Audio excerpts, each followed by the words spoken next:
नमस्कार साथियों, आपको डिक्टेशन की ट्रांसलेट करके 10:30 बजे तक व्हाट्सएप पर कॉपी भेजनी है। जिन बच्चों की कॉपियां 10:30 बजे तक प्राप्त हो जाएगी उन्हीं की कॉपी चेक की जाएगी। डिक्टेशन ठीक 5 सेकंड बाद स्टार्ट होगी।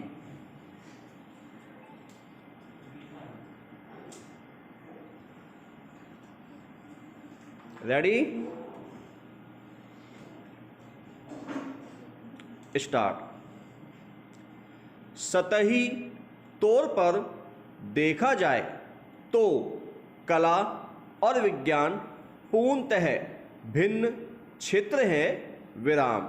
एक विश्लेषणात्मक विधि तो दूसरी भावनात्मक अभिव्यक्ति। विराम।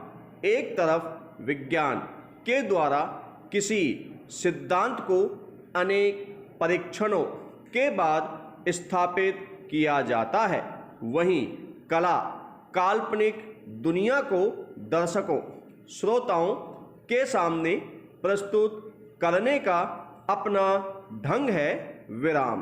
परंतु दोनों ही में दुनिया को नए ढंग से देखने की ललक स्पष्ट दिखाई पड़ती है। विराम। कला और विज्ञान दोनों ही यदि अपने किसी प्रयत्न में सफल हो जाते हैं तो वे विश्व के दृष्टिकोण में परिवर्तन ले आते हैं। विराम। यदि कहा जाए कि विज्ञान तथा कला दोनों एक ही सिक्के के दो पहलू हैं तो कोई अतिशयोक्ति न होगी। विराम। पैरा। विज्ञान और कला मौलिक रूप में ज्ञान के दो माध्यम हैं, परंतु वर्तमान विश्व में इनका विकास अध्ययन के दो विषयों के रूप में हो गया है और इस तरह इनका सापेक्षिक महत्व घट गया है। विराम। चिंतन के स्तर पर विज्ञान और कला एक दूसरे के अनुपूरक हैं तथा ऐसा प्रतीत होता है कि एक के बिना दूसरे का प्रभाव विस्तार असंभव है। विराम।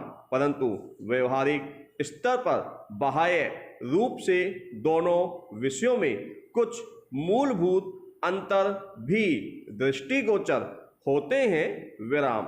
कला आत्मनिष्ठ होती है जबकि विज्ञान प्रधानतः रुचि पर आश्रित है। विराम। विज्ञान तथ्यों के संकलन, उसके समाकलन तथा अंततः सामान्य निष्कर्ष के आधार पर कार्य करता है। विराम। अर्थात इसके लिए कारण और कार्य का होना आवश्यक है। विराम। दूसरी ओर कला कल्पना, अनुभूतियों और भावनाओं पर आधारित होती है। विराम। इसलिए दिए गए प्रश्न का हल खोजना निश्चित रूप से आवश्यक है। विराम। पैरा। विश्लेषित ज्ञान को विज्ञान कहते हैं। विराम। विज्ञान शब्द का निर्माण ज्ञान शब्द में वी उपसर्ग लगाने से हुआ है। विराम। सामग्री का संकलन अथवा चयन, उसका विश्लेषण एवं परीक्षण और फिर उस संबंध में नियमों का निर्धारण विज्ञान का प्रमुख लक्षण है। विराम। पैरा। मन के भावों को अधिकतम सौंदर्य के साथ दृश्य में प्रकट करना कला है। विराम। कला एक तरह से मनोभाव तथा बाह्य रूप को संयुक्त करने वाला माध्यम है। विराम। इसी कारण कला मनुष्य के हृदय के इतने निकट होती है कि जो कुछ मन में होता है वह कला में परिलक्षित हो जाता है। विराम। मन की भावनाएं सौंदर्य गुण के साथ कला में प्रकट होती है, विराम। भर्तृहरि ने कला के ज्ञान से विहीन मनुष्य को साक्षात पशु कहा है, साहित्य। संगीत कला विहीन साक्षात पशु तुच्छ विषाणहीन, विराम।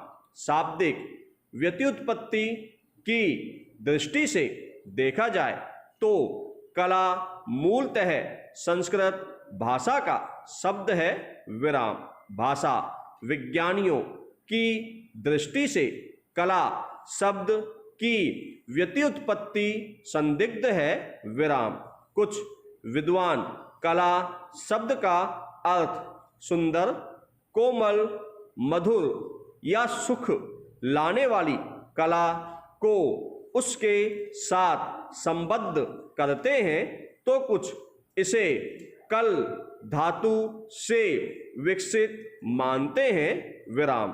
कल का अर्थ होता है शब्द करना, बजाना, गिनना आदि, विराम।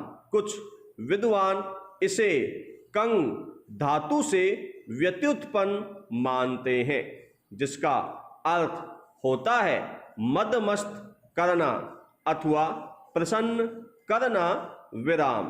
कुछ अन्य विद्वान इसे कम आनंद का लाने वाला मानते हैं, विराम। कला को परिभाषित करना बहुत ही मुश्किल है, फिर भी उसे परिभाषित करने की कोशिश की गई है, विराम। पैरा। व्यवहारिक रूप में कला आत्मनिष्ठ होती है, जबकि विज्ञान वस्तुनिष्ठ, विराम। कला के माध्यम से अपनी भावनाओं के अनुरूप किसी भी चीज के साथ खेला जा सकता है, परंतु विज्ञान में ऐसी स्वतंत्रता नहीं होती, विराम।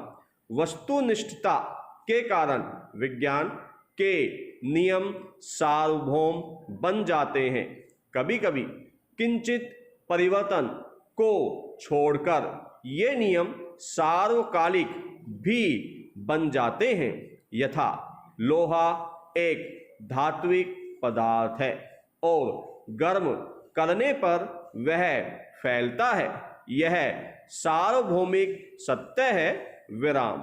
फिर दो अंश हाइड्रोजन और एक अंश ऑक्सीजन को मिलाने पर ही जल ही बनता है, विराम।